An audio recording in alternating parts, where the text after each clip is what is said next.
And guess what? Scholars have done the exact same thing with the Book of Mormon by identifying phrases like, and it came to pass, or my heart did begin to rejoice, to determine that there's likely an ancient Hebrew or Egyptian core to the Book of Mormon text.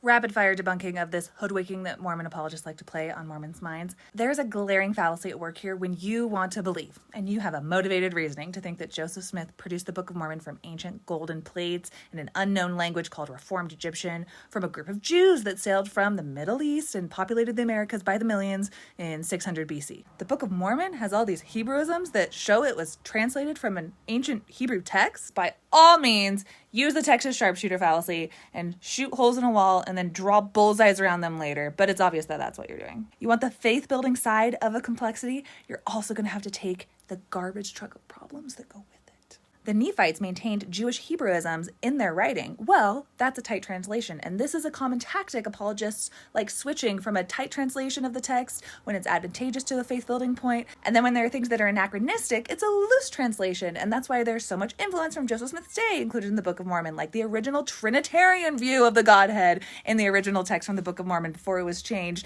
You Jews just didn't know what you were talking about, but we love your Hebrewisms. Like Logic and Occam's Razor would tell us that the Book of Mormon contains King James Bible Hebrewisms from the 17th century, since we know that Joseph wasn't even trying to write the Book of Mormon in the 19th century that he was living in, but trying to pass it off as an ancient writing in biblical style language, copying so many anachronistic things straight from the King James Bible version, verse by verse, of things in the Book of Mormon timeline that wouldn't even been written. So we have the Native Americans acted like Protestant Jews. They never give any specifics on the cultural practices or laws of Judaism that they follow.